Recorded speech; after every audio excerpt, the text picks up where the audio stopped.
Welcome back to the show. Dana, you Yep. are ready, Yep. even in another place. Look at you. Look at you. Have a different mic to use. Hopefully the batteries will hold out. Yeah. If it does, yeah, we'll figure that out pretty soon. Yeah. Hey, we get comments on our channel. I've heard from lots of other people working in the field of psychology, wondered about, these are like dots. How many friends is enough friends for I think particularly an autistic person? Yes. ADHD folks seem to do okay with this. Well, even that's a value judgment. I shouldn't say that. But I've had people ask, like, how many friends is enough? I'm in the middle of an assessment now where the person said, really sheepishly, I don't really have any friends. Well, I do have friends, but they're mostly family and people I know through my spouse, which I was like, okay, that's fine.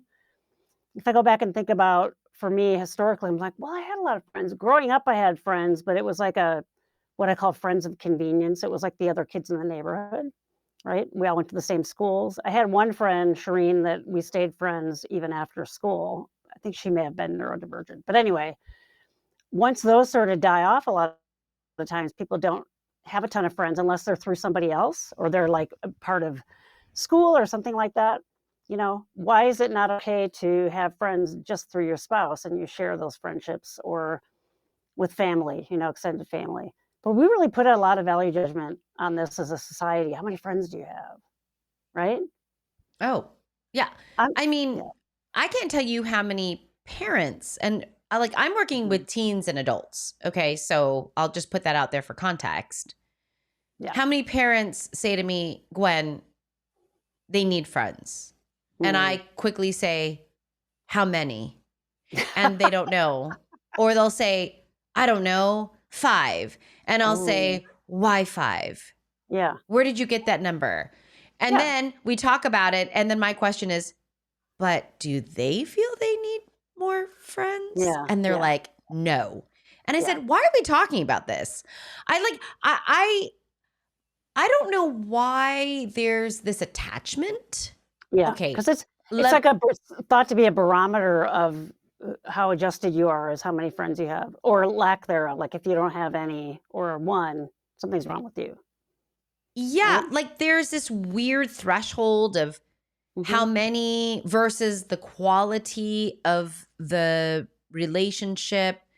And that I work with many people who are very content and truly, not because it's a defense mechanism, not because they're bitter or angry at the world or resentful. They're like, truly and honestly, I really like living alone. Yeah. And really managing my social interactions because my social battery is very small. Right. I'm really, truly very happy with me and my cats, me and my dog, me and my whatever, my turtle, my what, or and just sometimes their partner, or just their partner, or no one, or no animal. And for some reason, we don't respect this, or our first thought is, oh, they're in denial. I don't. Yeah. When really, if you talk to an autistic person, most of us kind of have the gaslighting from society around, oh my God, you don't have a lot of friends. But when you really get like the truth, they'll say, I'm actually don't miss that. It sort of goes back to that piece of that. If I see people I've known for a long time, it's nice to see them, but it's also kind of can be exhausting. Forming new friendships, especially if someone else isn't neurodivergent, it's just painful, right? So, but I do think we have a different threshold for the need for it. I think that you should have more friends, especially if you're in developmental years. I think if you don't have friends, somehow you're going to miss out on something. But like when I finished college, I always lived on my own. When I have lived with someone else, it's only been my spouse. right? I did live with my sister briefly, and we had a roommate, and it was having a roommate that I didn't really know was hard. I would have rather just live with my sister, right? So I do think there are all those inputs and kinds of things, but there's all that judgment from society. I also am aware of at work, a lot of people want to socialize, and I don't have a draw for that. Or if it's someone who is new here and they're like, "Oh, let's go get coffee." I would rather rip a fingernail off. The terror involved in like going to have one-on-one coffee with someone I don't know. Yeah, I don't, so I just find myself avoiding it or whatever. So now I can just say, "Yeah, let me get to know you a little better." Now I'm like, "Oh, I can't believe I never wanted to go to coffee with that person because I know them now." So it doesn't feel just jolting and like, "Oh my god, I have to hold a conversation. What do I say?" It's like I can relax into it. But if you don't have that established, those are hard to make those things as adults. And especially if you're kind of awkward and, you're not with other neurodivergent people, it's going to be hard. But for the most part, I'm fine with the way things are. My wife misses seeing friends more, and I can see that, right? She also knows that I have a much lower threshold for it. And it's like, you can go out and do something with them, that's fine. I won't join you, but yeah, go for it. I totally get it. Yeah. But we're not defective or defensive, like you said. We're not covering up for something. It's just that I think we really have less of a need for it. Yeah. Yeah. And that there's nothing wrong with that. Right. Yeah, exactly. I think the other thing that I bump up against when I'm supporting families is that the agendas are different. Hmm. So it's like the parent agenda, albeit coming from a really, really well-intentioned place. Of course. Okay. Yeah. So this is where that's coming from. Yep. They're so worried that their adult child is going to be lonely and miserable. Hmm. And that without social and a lot of it kind of interactions, Hmm. this person, their child, has no chance of being happy or Yeah. content or Yeah. fulfilled. Yeah. And I guess for me, it's like, but did you ask them?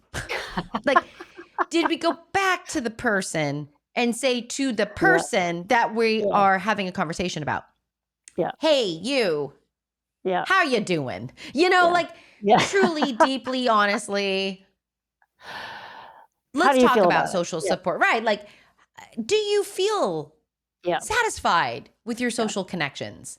Yeah. And I can think back to my early 20s when I was first living alone, and it was a long time ago. It was before the internet was a thing, and I can remember having thoughts of, "This is lonely." Um, I think it's really different now because you have other ways to connect with people, Zoom, video, being online, chat forums, all those kinds of things, right?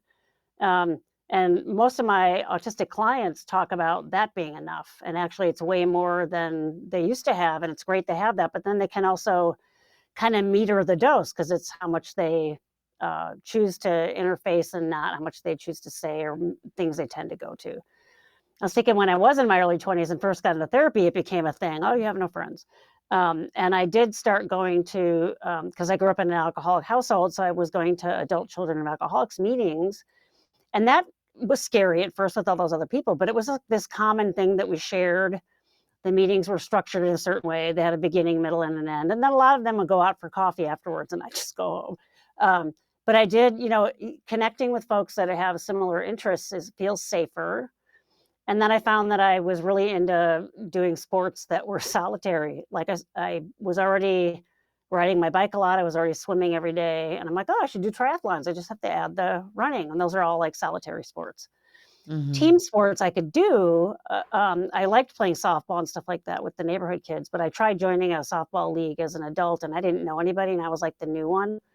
It was just too hard. I can still remember when we went out to dinner afterwards. I can still remember what I ate because I was just sitting there overthinking every movement that I made and everything I said. And I'm like, "Oh my God, do they think I'm a dork or whatever?" And I didn't even know I was autistic then. It was so hard, right? So I think the context for how you're meeting people can have a profound change. There's a reason why the stereotype, and maybe rightly so, of like the group of neurodivergent kids playing Dungeons and Dragons together, or playing video games together, because it is that common way of connecting in a way that the other people in that group then understand what you're doing, right? When I competed riding horses in high school, the friends I had were ones that also did that. So we had that common thing to talk about and spend time doing. And so that sort of worked, right? But it wasn't just go out for coffee and sit across the table talking to each other. It was more activity based, and that was better. I think when I first met you, you were easy to talk to. You had interviewed me about a wake project and then about my book, but that that's sort of been slow introduction, and we've gotten to know each other better through doing these, and that's felt comfortable, right? But how do you create that when you're trying to meet people? It's hard to do. But yeah, there's a lot of hang up that parents have and social judgment about not having enough friends. But I like your answer. How many? What popped into my head was a box of Pop-Tarts. How many Pop-Tarts do you really need in one sitting? One is really good. Two, you feel full. If you eat any more than that, you just feel kind of sick. So you have to wait. So having enough friends is sort of like a box of Pop-Tarts to me. Do I toast them? Don't I toast them? Enter the title.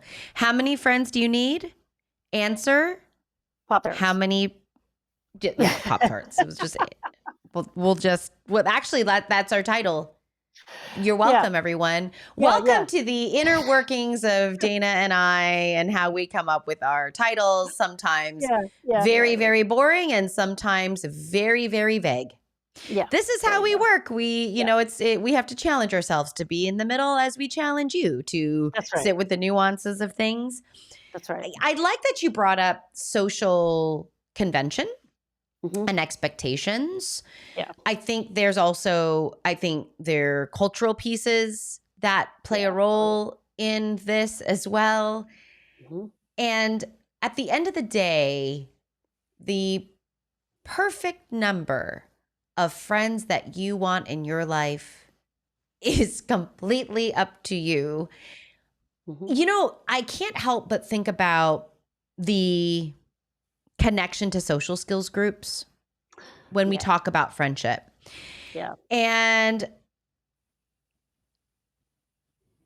I struggle with social skills groups today because there are some that are quote unquote evidence-based, and you and I have done an evidence-based episode, that really, I think the messaging there is how do we make you normal? It's almost like conversion. Yeah. I totally agree. Yeah. And I really dislike those.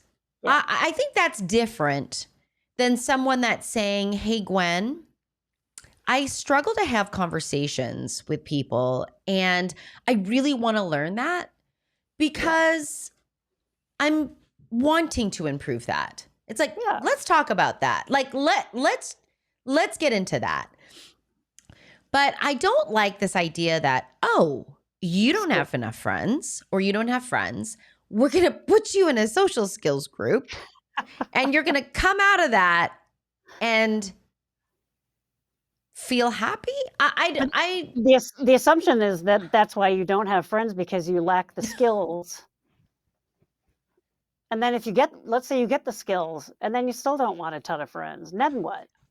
That's classic in social skills groups, by the way. There is a social skills group that I will not mention that is evidence-based. I'm in California, and it comes from a very big institution and university. You guys can connect your dots. Figure that out. Yeah. I don't have one person that's gone through that program and come out the other side going, that was my feel. Yeah. Right. Yeah. I honestly, Gwen, that really helped me. Yeah. Do what I wanted, which was have more friends or be more socially connected or have my social interactions just be easier, not as awkward, not as hard, not as like whatever. Yep. I haven't, because they're so rote. The skills are so rote and in a vacuum that then you get into a real social interaction that's so dynamic and so fast and so loaded in many ways. And I don't mean loaded as in content, even though that could be, I just mean loaded as an amount of information that's coming. Yeah. That's what's overwhelming. And that's what I see to be very dysregulating or shut autistics down or some neurodivergence down, which is that social interactions, there's just a lot of information that I've got to juggle at one time. And my brain's not necessarily good at doing that. Like it's hard to do that. So social interactions are hard. Or maybe I'm incredibly socially anxious and I'm going to consider 50 outcomes of our interaction before I start. And I actually don't know which one to choose. And so in that, actually, you know what? I'm out. I'm not interacting at all. Yep. That's what happened in that one thing I mentioned about joining the softball team. I just kind of shut down and drove home and thought, I am not going back. It's too hard. But gaslit myself and talked about it in therapy and what's wrong with me. And Gas masked. Remember we call that gas masking. Yeah. I gas masked myself. Yeah, exactly. It's self. For those of you, when you gaslight yourself, Dana and I call that gas masking. Yeah. Like you put the mask on yourself and you're just like gassing yourself. The gas is in the mask, not outside the mask. Yeah. Yeah. Just right. God. So.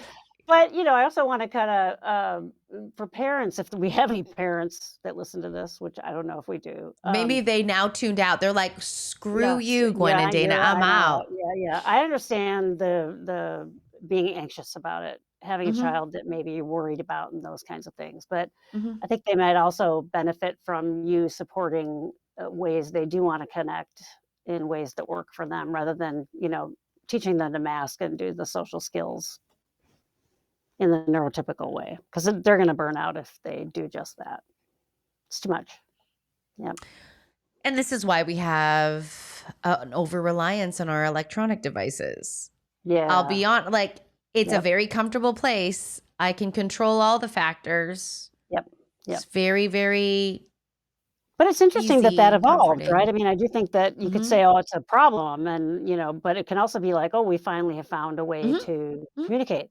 It's sort of like the advent of keyboards and things like that we don't call someone nonverbal anymore. We say they're non-speaking because they're verbal in their head and they can communicate if they're given the right thing to communicate, versus there's nothing going on in there, which is Let me tell you at all.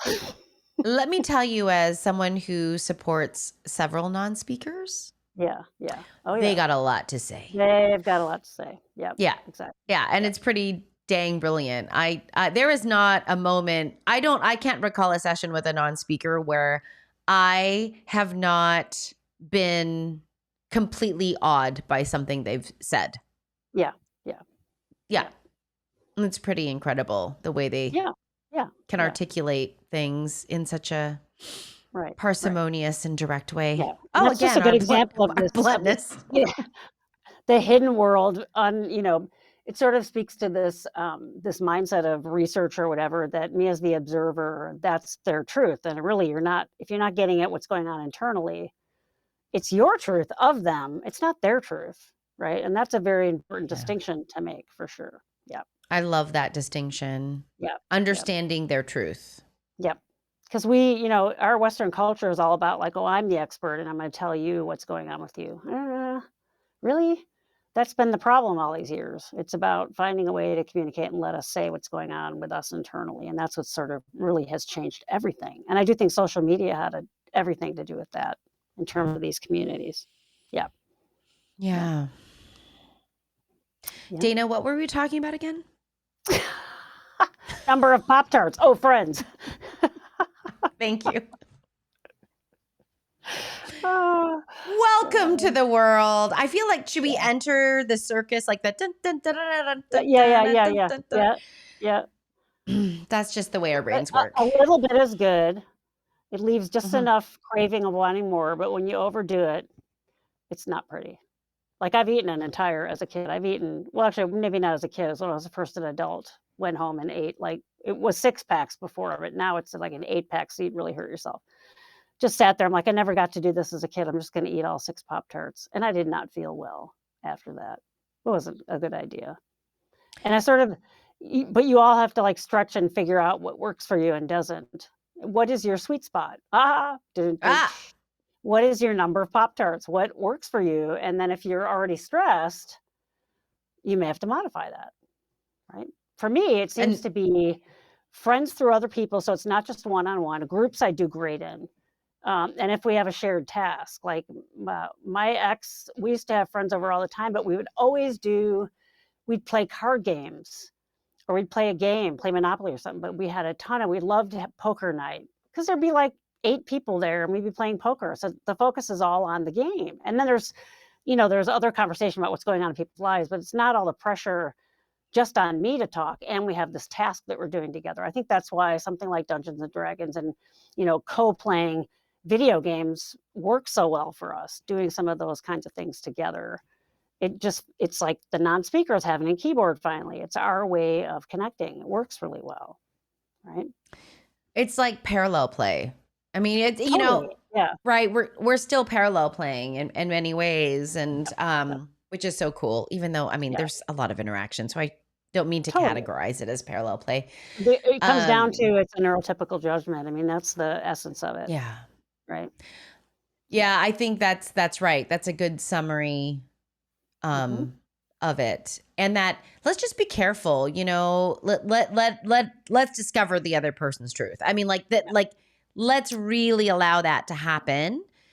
And still talk about fears. Like, for parents, like, I think talking about your fears for your adult children is an incredibly powerful place to be, because Absolutely.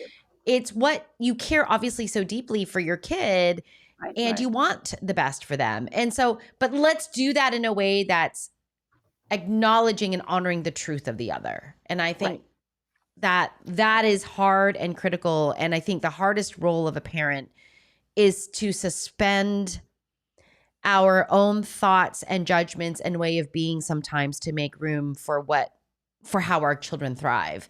Yeah. And it's incredibly challenging. It's I will just say personally, that's probably one of the hardest things, Oh yeah. next to probably being married, that I do. And I don't mean to say it's because the people in my life are awful. It's because it takes work. Yeah, a lot of work. Yeah. Yeah. And it's worthwhile work. Yeah, absolutely. 100%. Anyway. Yep. All right, you. So leave in the comments below how many Pop-Tarts. What kind of person are you? How many Pop-Tarts? Yeah. Is it weird for me to say, Dana, that I don't think I've ever had a Pop-Tart? Well, and I'm thinking the metaphor sort of holds, because I found out about 10 years ago I can't eat gluten. And so regular Pop-Tarts, which I loved, have gluten in them. So I have yet to find a comparable gluten-free, which sort of fits with this metaphor. You worked for me before, you're not working for me now, because my body doesn't like it. What do I do now? Right? Yeah. I recommend, if you do try one, but if you've never had one, you'll probably hate them, because they're kind of gross, but you like them from when you're a kid. I like the brown sugar and cinnamon ones. They're not too sweet. I think I've had a piece of someone's Pop-Tart. Yeah. Because I think I did this thing. Like, I was like, what is that? And they're like, oh my God, it's a Pop-Tart. What's the matter with you? Like, literally. And I'm like, but what do you do with that? And they're like, you usually pop them in the toaster, but most people don't. We just eat them out of the package. And I said, but it looks like cardboard. They're gross right out of the package in my mind, but I like to toast them. But okay, I mean, maybe we'll do a taste test on another episode, and I'll just there you go. Yeah, bring it, and I'll be like, Dana, what is this? What? And now, and I'm gonna fall asleep in that. I don't know, like what. And then the metaphor can really continue, because now they have like these, apparently you can buy Pop-Tarts in these little mini Pop-Tarts, and they come in a bag. Oh, how cute is that? But that's cute. So the point being, it could vary a lot on the day, the kind of Pop-Tarts you have. I mean, be flexible with the number of friends, like when you're seeing them, how close you are to them, how much you see them. It should be like Pop-Tarts. Sometimes yes, sometimes no. Should we add that to our hypothetical merch store? Pop-Tarts. What would be like? How many Pop-Tarts? What kind of? How many Wait. What would we say? How many friends is enough? And then the answer is just Pop-Tarts. It could be like this inside joke that only we know about. So wait, how many friends is enough? That's on the front of the shirt, Yeah. and then on the back it's just Pop-Tarts. It just says Pop-Tarts. Yeah. Very good. I like that. I like it. We've got stop the gas mask gang. Yes. Stop that. We've got how many friends do you need or whatever? Pop-Tarts on the back. Just Pop-Tarts. Yeah. Okay. I can see it. It's good. It's working. It's getting filled, our virtual store that doesn't exist. But by the way, I just love that the answer to how many friends do you need is Pop-Tarts is like that could just be the ND cry. Like it could be an ND slogan because it's so like, huh? What? If you told that to makes a no sense. neurodivergent person, their initial reaction might be like, huh? And then they'd think about it and they'd be like, oh my God, you're right. They would come up with this whole narrative versus a neurotypical person be like, what the hell are you talking about? That's also part of it, why it works. Yes. Oh, and my NDers will tell me, for me, it's not Pop-Tarts. For me, it's blah, blah, blah. Oh, no, but it could be that like they would offer like other suggestions and offer like, sure. It would be a very robust conversation. Exactly. Yeah. All right, you leave in the comments how many Pop-Tarts is it today? Yeah. How many friends do you need? Leave in the comments below how many Pop-Tarts that is. Okay. Yeah. Cool. Bye. Everybody. Pop you in the next episode. See you later. Bye.